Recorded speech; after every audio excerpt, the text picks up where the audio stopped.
Hey, buddy.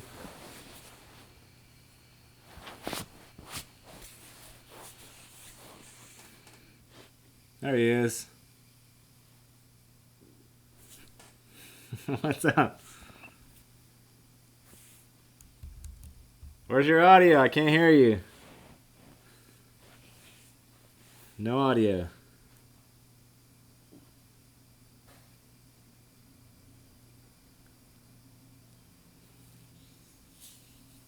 It looked like you connected to audio, but yeah, you're still asked to unmute. Maybe that works. How about now? Yeah, there you are. Let's try the other one. Currently, I was muted. Okay.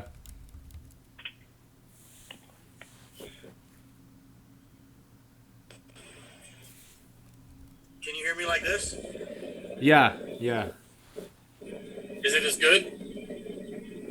It's slightly more distorted, a little tinnier. All right. I'll wear the headset. Okay. Nice hairdo. Thanks. It won't stay up. I got to cut it a little shorter again, or find something that keeps it from falling over. It's like a mohawk of sorts. Yeah, I mean I've had a mohawk for most of my life. It just my hair's really thin, so nothing short of epoxy will make it like stand up when it gets longer. So how's it standing up? This is just hairspray. This is about the limit that hairspray will do. Okay. Cool. It's a tough life. Tough and rough. Tough and They used to rough. joke at the motorcycle shop that my mohawk was like a mood ring. Like when I was in a good mood, it stood up really well, but when I was in a bad mood, it would fall over. It would just go limp. Yeah. Yep. So how have you been? So I'm good. Are we live? We're not live, but we are recording. Okay. I have done lives on the first half of these occasionally, but it just depends usually. Sometimes I'll ask people if they want to do it. Sometimes I don't. It doesn't make a ton of difference to me. Okay. No, it doesn't matter to me. Wherever you want to chop it in and start, I'm good. How have you been? How's everyone there? Yeah, we're good. Everything's going very well in our personal lives during the apocalypse. So we're having a grand old time. Cool. I'll know exactly what your weather's like as soon as we're off the phone. Why's that? Or off the show, because I'm in Cheyenne and I'm going to be heading right past you. Oh yeah, right. Yep. You gotta stop by and hang out sometime. Have lunch or something. Yeah, definitely. I still want to do a 2-wheel road trip, maybe kind of circle the country and visit people like you and whoever else on my journey. What kind of motorcycle do you have? Are you a Harley guy? No, GSX-R 1000 is Okay. what I mostly ride. So you're doing the crotch rocket thing, not the comfy cruiser thing. Yeah. Although I've been, I'm working towards getting out of the truck, and I used to build motorized bicycles, Uh-huh. and I'm in the process of setting that business all back up, and I'd like to go into full-time that / YouTube, so that's the long-term goal, and I just got a place this past month and an RV, and my expenses are literally gonna, once I have the RV set up, they're literally gonna be like $150 a month plus my phone bill. You're not paying lot fees?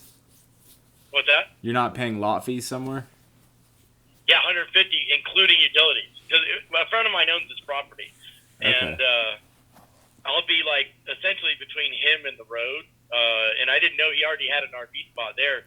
There was an RV there for years, but before I knew him, I've known him about 4 years, I think. 5. Time flies. And so he was like, "Yeah, there's an RV spot by that horse corral between the road and the property, and I didn't even know he owned all that property.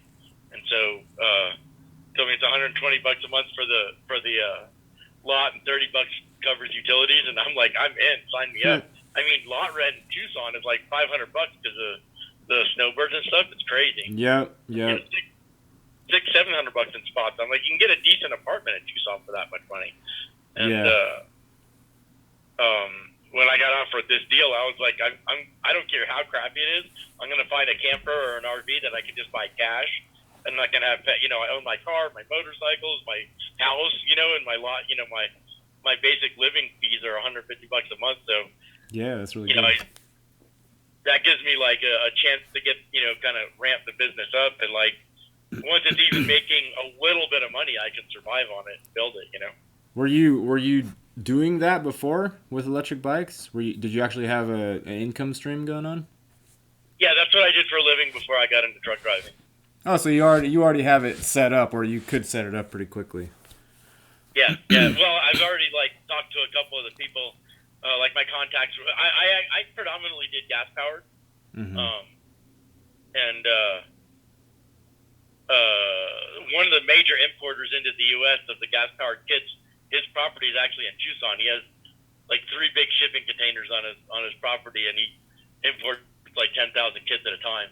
And so I have literally a local supply of everything I need. Kind of nice. So you're gonna do both then? You're gonna do motorized bicycles and electric, both? I'll do electric. If any, I've never had anybody. I've worked on some, but I've never had anybody put up the money for an electric bike. So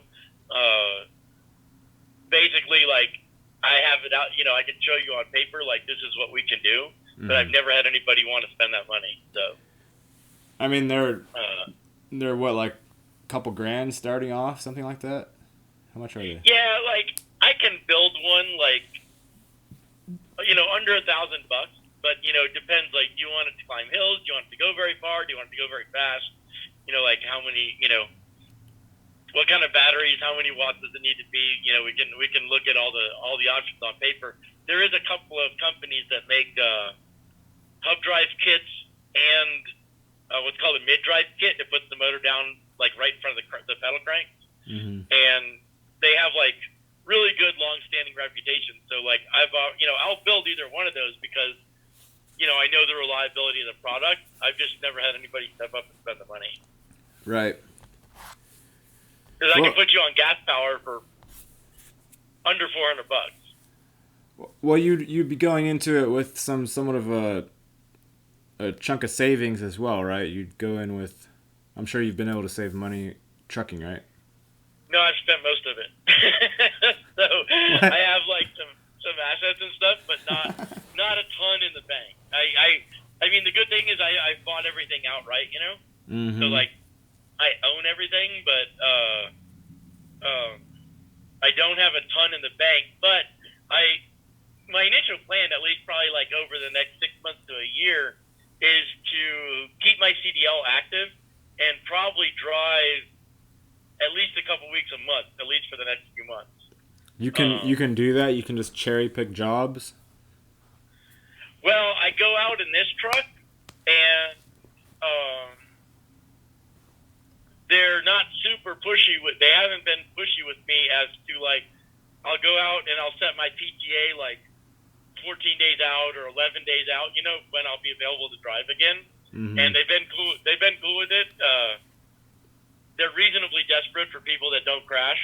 And as much as I'm kind of insubordinate and kind of a jerk, I can drive the truck and not crash it. So as long as they can get 2 or 3 weeks at a time out of me when I go, they just throw me in a truck and off I go. Yeah. I had my CDL. I got mine back in the day, but I never used it.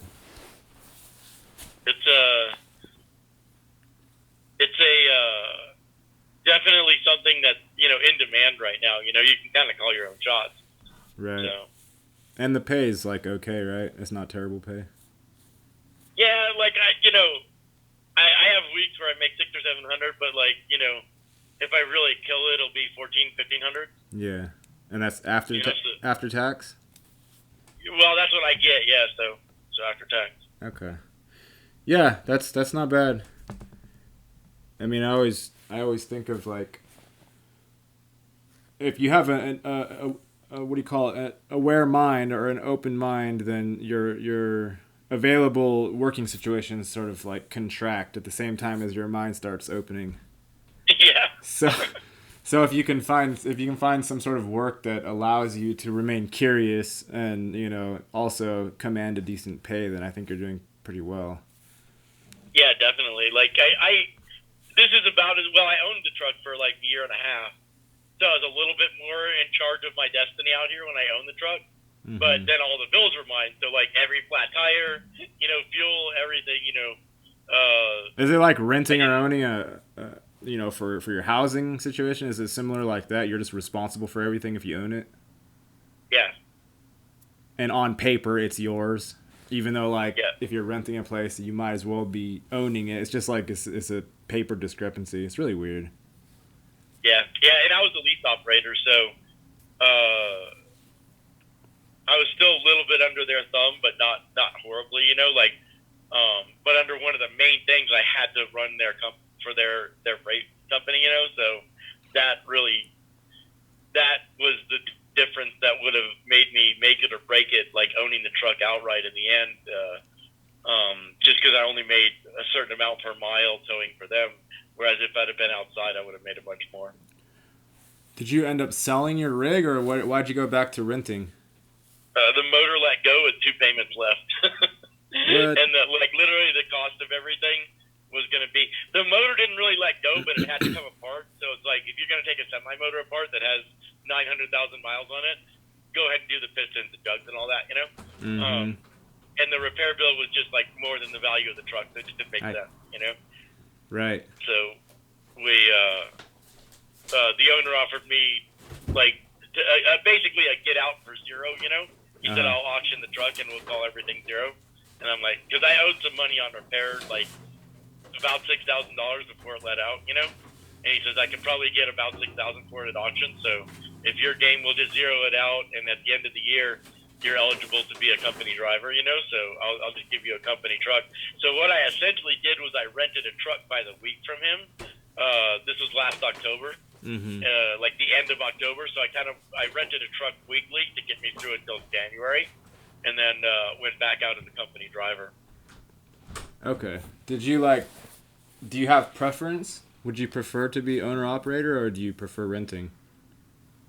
If I owned, like, if I could have a 2007 Freightliner that I owned cash, I would leave company driving altogether and go work for a broker directly under my Mm-hmm. own permitting, and I'd make three times as much as I made as an owner op. Really? And so, like, there's a lot of freedom in that, like, especially in the situation I'm in. Like, I wouldn't mind really getting back to that if I can, if the money ever goes that way, because having no responsibilities and no real payments or anything, I could go out for like 3-4 weeks at a time, and then potentially, take 4 weeks off, whatever, and just do it like that. But I really love two wheels, so getting back on a motorcycle and it sounds materialistic, but it literally kind of almost changes who I am as a human. And I spent 5 years not riding, and back on two wheels is like it just, like I said, it changes me. It's kind of who I am and what my life is. Yeah, yeah. It's a different feeling you have. Even if you just have like a motorcycle, even if you're not riding it all the time, it does Yep. it does change like your views. I used to have motorcycles. What have I had? I started off with a Ninja 250. That was my first one. Just a little like a trainer bike almost. The ultimate rocket ship by Kawasaki. I love Ninja 250. They're Like, you're so not gonna have slow. you don't. It's way more fun than the 1000. It's so slow though. Like I thought it was, I was like, oh, this is cool. It's a motorcycle. But then when I got on some of the bigger bikes, I was like, oh, the 250 wasn't even moving. Like you pull on Yeah. the throttle and nothing happens. But it was a Yeah. good starter bike, and I skipped over the 600s completely. I went straight to a leader bike. Yeah. So Ninja 250, and then I went to a, what was it? It was a 1000 RR Yamaha. No, I had an R1 at the end. It was like a, The Honda 1000 double R is like, yeah, it was Honda. It was an orange one, yeah, those are beasts.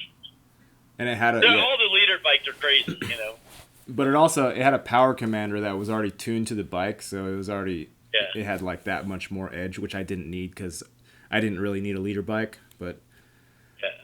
the opportunity came up, and I was like, whatever.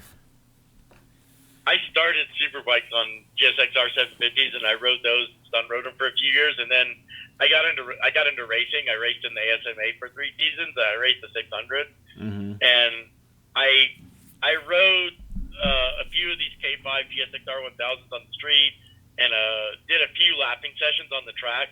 And I was faster on the 600 than I was on the 1000, and easier on tires and fuel, So I enjoyed racing the 600 better, but on the street, honestly, I was looking for a 600, and I got a deal on the K5 1000 that was really clean, and they're kind of the unicorn, the 05, 06s.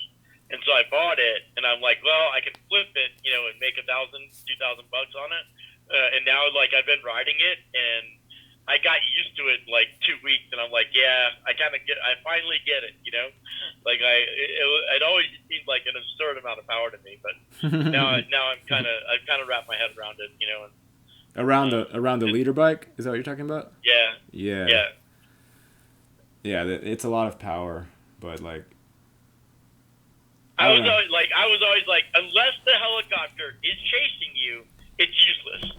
If the helicopter's chasing you, it's great. But in every other situation, the 600's better. That was where I drew the line. Were you actively being chased by the police helicopter?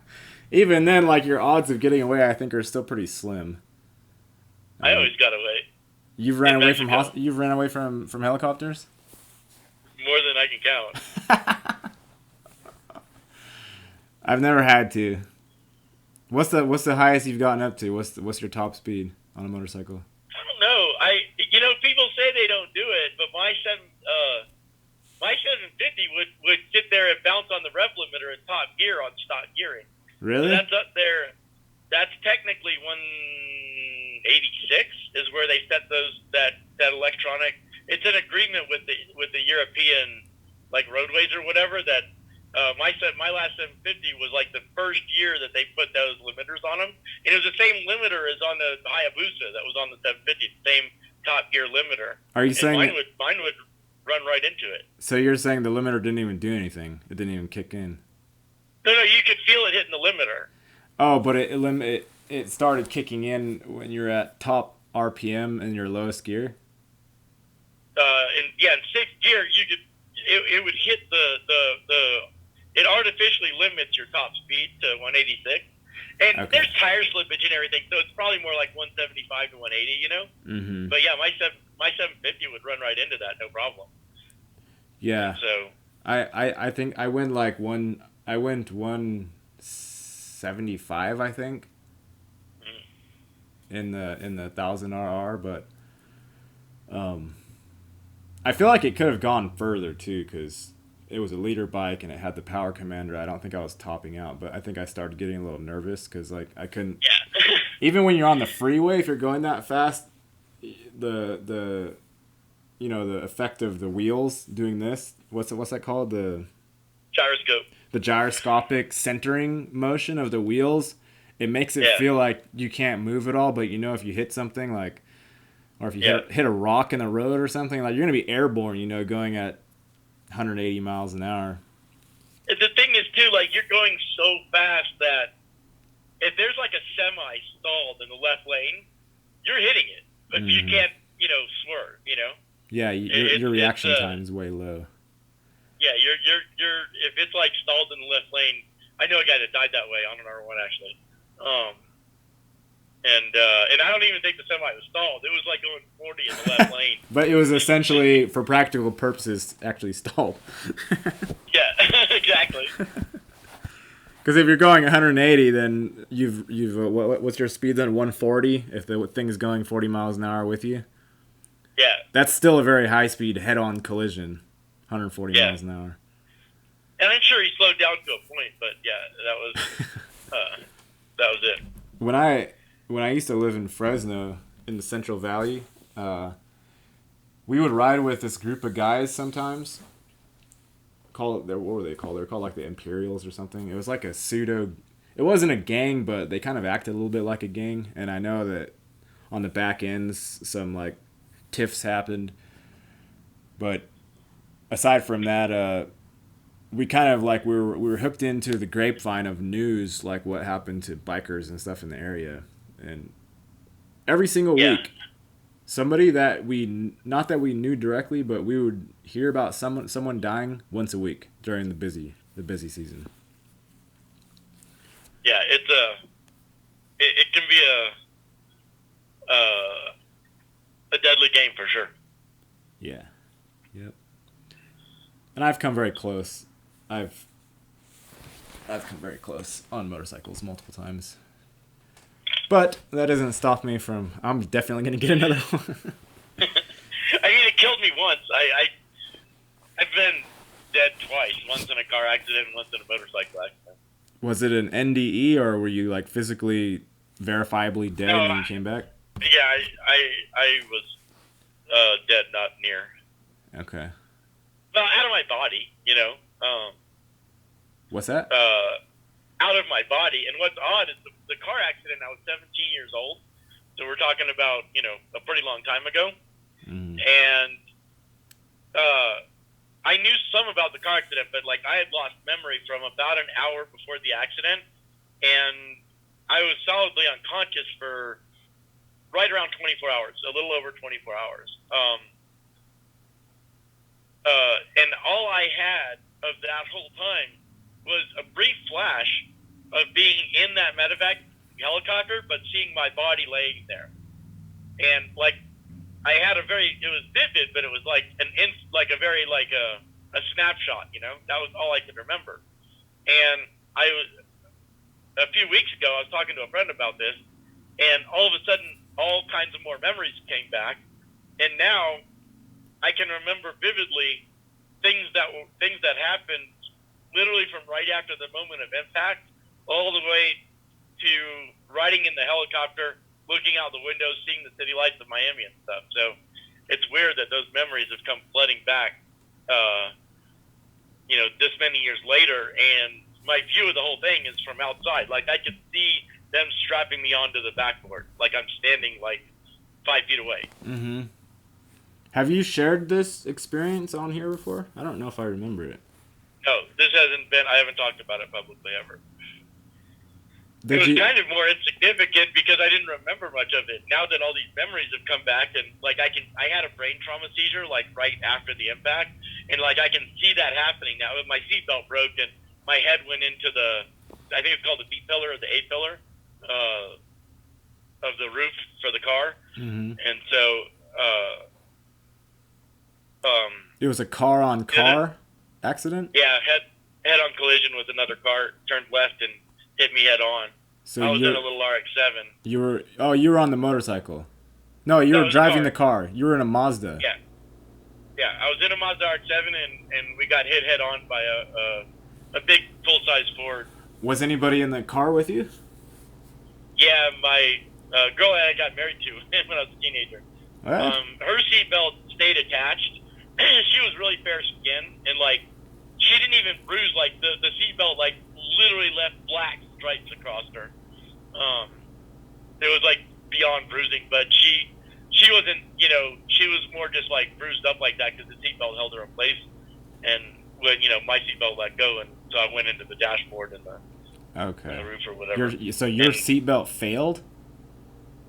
Yeah, the buckle snapped. What? It was a violent crash. Like, the driver's front tire had, like, caved up into the pedal box of the car. Like, it was pretty bad. I've never heard of seatbelts failing, though. Is is that a known thing, or could you see if if there was a safety issue with those seatbelts, you probably get some money for it. It's a long time. It's a long, long time ago. There Yeah. was some known issues, like excuse me, if you had like a metal buckle on your belt or like keys on your belt or something, that they could hit the buckle mechanism, because that's where it let go. It came out of the buckle. Mm. And So you're saying you could accidentally trigger the button and release it during the accident, Right. if something smacks it. yeah, that's essentially what happened. Is the button, something released it, and I just flew forward. Okay. And it there was a bunch of like bleeding in the center of my brain, and the left front and right rear of my brain were swollen and bleeding and stuff, and it was a pretty good hit. So how long were you declared dead before you came back? Do you know? They didn't give a time because there was a time lapse from the seizure, and so I had the seizure, and it took like Ginger a while to catch her breath, and she wasn't sure if I was breathing, and then people were there pretty quick, and then they said like it seemed like I was shallowly breathing, and then like I had got so a good guess would be like 4, 5, 6 minutes or whatever Mm-hmm. of that time, like where like I wasn't breathing or anything, but I was definitively out of my body for longer than that. But when medics arrived, did they like declare you dead, or where did you get this? So you're saying No, just by then I was breathing. You're- She described like what happened to them. so from your internal perspective, you went out of body and you assumed that your body was like no heartbeat during that time. Yeah, I think like from when I had the seizure, it all stopped for like at least several minutes, Mm-hmm. and then I don't know really what restarted it. I restarted before the paramedics got there. My father-in-law was the first one on the scene. Well, he became my father-in-law. How? So we're 17 and dating, and he was like, I don't know how to describe him. You can find guys in the back of Soldier of Fortune magazine that will kind of do anything for money, Uh-huh. He was one of those. And a firearms dealer, and used to run like security for the nuclear power plant. Just an interesting guy. Okay. And definitely you want to be careful dating his daughter. And so he had the police scanner on, since her and I were out, and he heard the accident get called in. And this is kind of a crazy part about it too. He went to run to his truck, and he ran through the backyard and grabbed an 8-foot crowbar that he had, threw it in the back of the truck. He arrived at the scene because we were on the way to the house. We were pretty close, Mm-hmm. and he got there before anybody. And then the ambulance gets there, and they like assessed everything from what I hear, and then they went and they got the jaws of life, and they tried to get the spreader in between the door jamb, and they couldn't get it in there. And he was the one that actually got the door open with this big 8-foot crowbar. And I can see all that now from standing outside the car. It's crazy. Like, Wow. I can see it all happen. Yeah, kind of a wild time. So you didn't have any of the typical out-of-body experience, like spiritual stuff, or going toward the light, or meeting Jesus, or past life review, or anything like that? No, I didn't leave my body more than like 5 feet away. So Okay. it was definitely a different path. I've had other spiritual experiences and astral projections and visions and quite a bit like that, and things I can see in a meditative state. I'm at that point now where I work on that stuff a lot. And when it happened on the bike, I think it was also kind of short like that. You're talking about a motorcycle crash now? Yeah, that was not that. I was mid-30s, so 10 years ago or whatever. That was an on-track accident, and the track medic was actually a corner worker that day because on race weekends we had an ambulance on site, at the track, and he thought I was dead, like, because I literally crashed right in front of him, and he went to like take care of my dead body because he saw it in the way my head hit and got hit a second time, in the way my body like slid to a stop. He was pretty sure that the initial impact killed me. Mm-hmm. What did you hit? Did you hit into a? I hit the ground, but it was really violent. It was the bike kind of flew out from under me really violently at about 130, pretty fast, and so my head went like straight into the ground, and then the bike flipped violently the other way, and my body was spinning one way, he said, and the bike was spinning the other, and like one super fast rotation hit my head again and flung me back the other way. And he was like, you were limp, like right from the initial impact. And I was like, oh yeah, that's beyond the forces that a helmet will handle. He'd been the track medic there a long time, and right. So what happened? Knew what went on. So when he got up to you, then what happened then? Well, I was unconscious. Like, I don't know, like, if they had to resuscitate me or whatever. Like, I don't know much of that story. He said one weird thing. When I was in the ambulance, I popped into consciousness for like 10 seconds and then was back out. And I don't remember any of that. He just laughed about the story of the things that were said. Wow. I didn't know what was going on. He said I popped my eyes open and I asked for morphine, and he said, we already gave you morphine, and I laughed and said, no, you took it yourself, and I passed back out. What the hell? He's just making jokes. Yeah. Yep. That's the same thing I do. That's the story. When I'm in accidents. I did the same thing, like in the hospital after I had my accident. I was just like laughing and screwing with the nurses and stuff like that. So what caused the accident? Like, were you inexperienced as a rider, or it was just like a fluke thing, or what happened? Oh no, I was inexperienced. I had been racing for 3 years at the time. I've been riding motorcycles for 30 years at the time. Not 30, but close. No, it was actually a mechanical problem of something I caused, and it's made me a little bit timid about working on my own bike ever since. I had changed front brake pads right before that race, and this was a pretty new bike at the time, and I forgot, with the new radial master cylinders, you had to they were pressurized at both ends, at the lever and at the caliper, and when you spread the caliper to put the new pads in, you had to relieve pressure at both ends and then rebleed, and I only did the caliper end, so that basically meant that as much as that was pushed back, that pressure was still in the lever side, so the wheel spun okay right there, but when the pads heated up, there was just too much pressure in the line, so I got about 2 laps in, the pads were getting hotter, and it's basically a straightaway that has a little bit of a bend, and so at the top, in that particular spot, you're really close to red line in second gear. So the bike is like almost on a power wheelie, and you're trying to like pull it through this bend in the straightaway, and the front wheel locked up.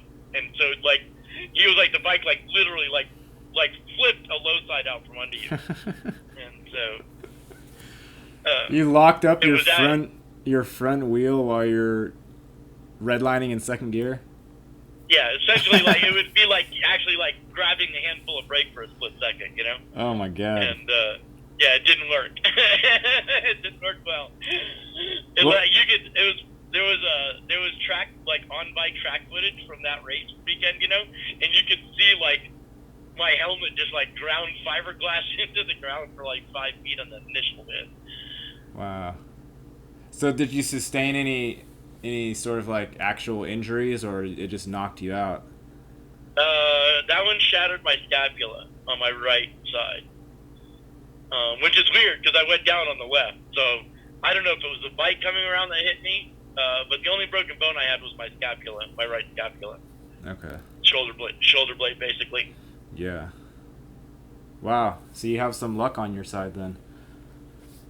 Yeah. I kept arguing with the doctor because the pain was in like my tricep area was horrible, and I've broken a bunch of bones, and I'm arguing with the doctors. I'm like, I broke my arm, and they're like, they took X-rays. They're like, your arm's not broken, and I ended up several days later finding another orthopedist in Tucson, and his X-ray tech found it. She took like several more shots, and she had some sort of Oriental accent, and I can remember her coming back. You don't break your arm, you break your scapula. I'm like, and that's a big bone. It was like broken half, you know.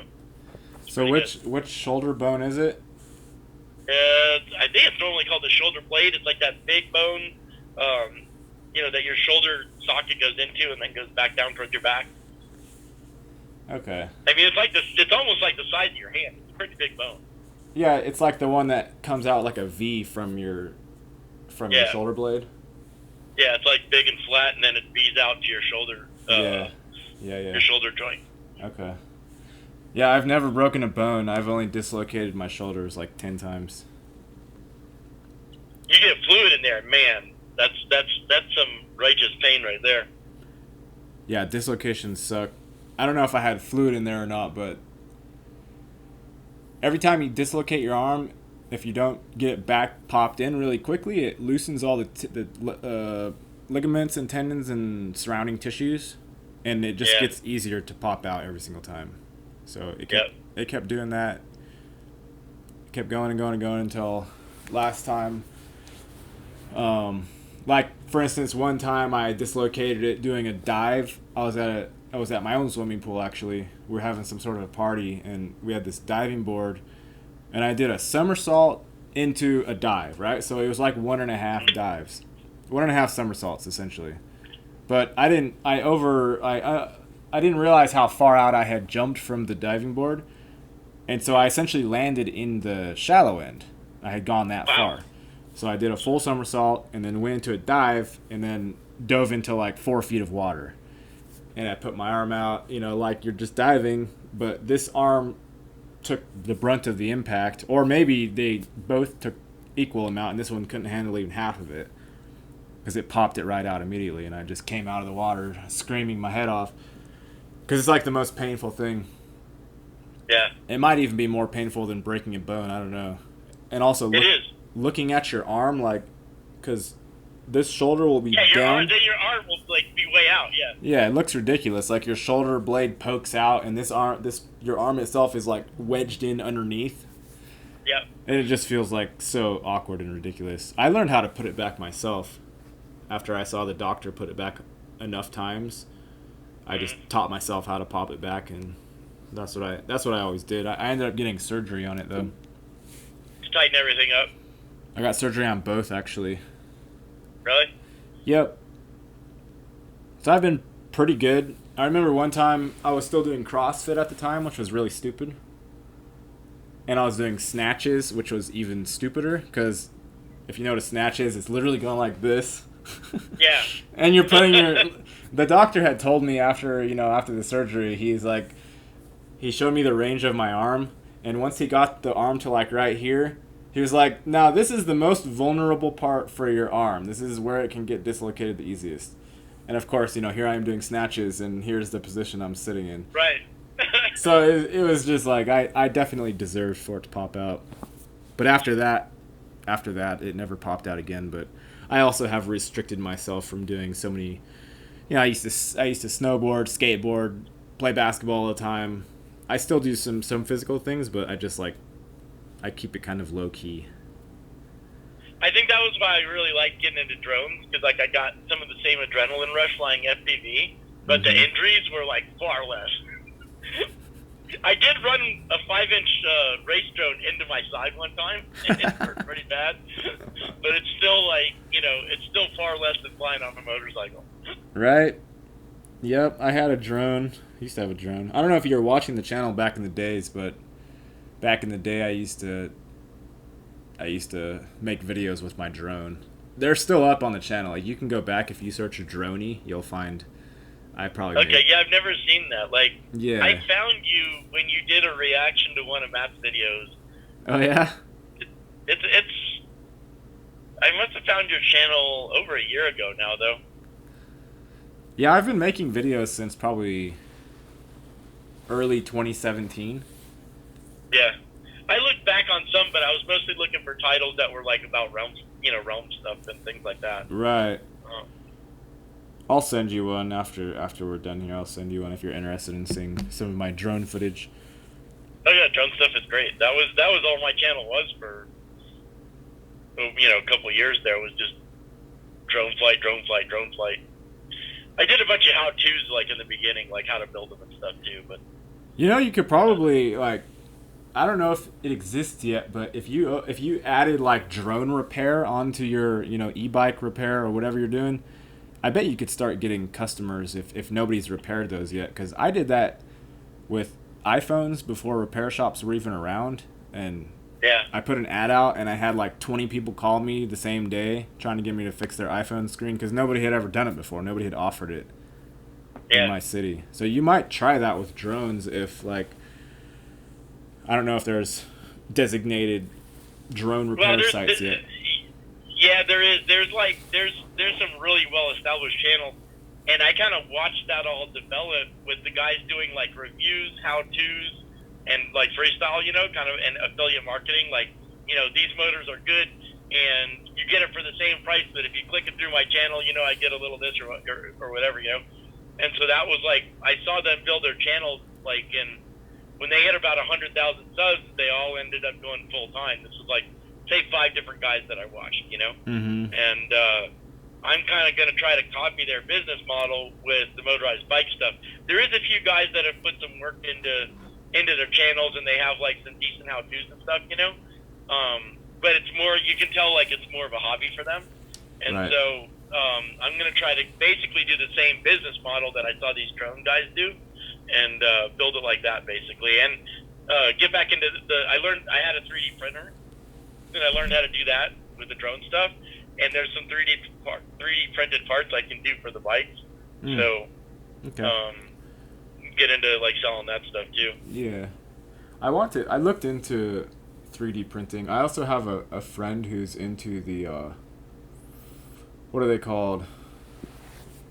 The machining, basically. Like, what are those called? The machining. Like CNC. Yeah, CNC machines. He's basically building one from scratch. He bought like a skeleton of one that has like issues and stuff, and he's just gonna build it himself.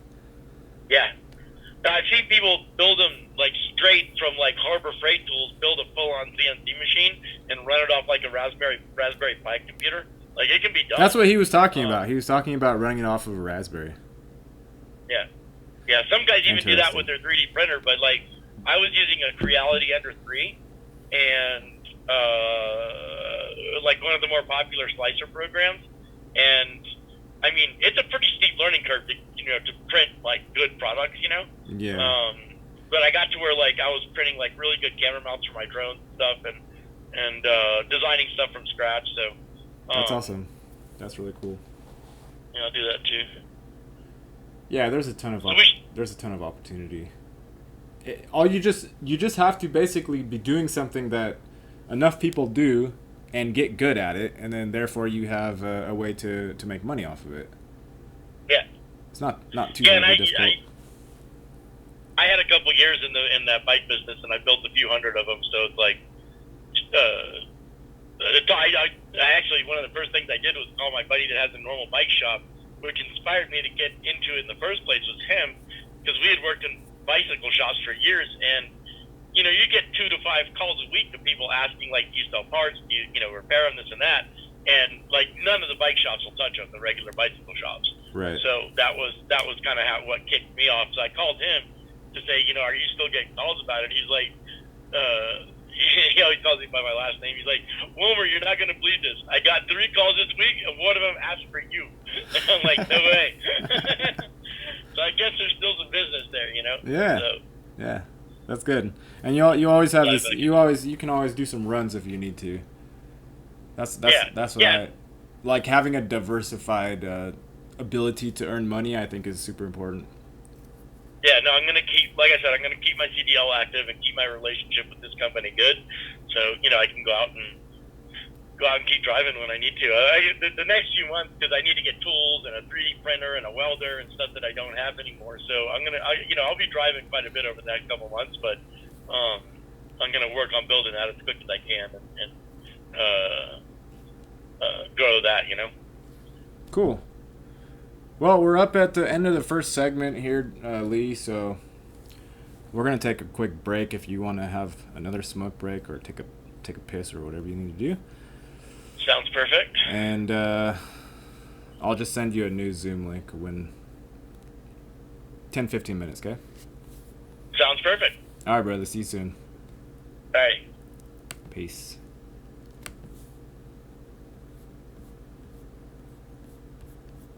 So if anybody is interested in catching the part 2, it's patreon.com//snail show, and that information is also in the description box below.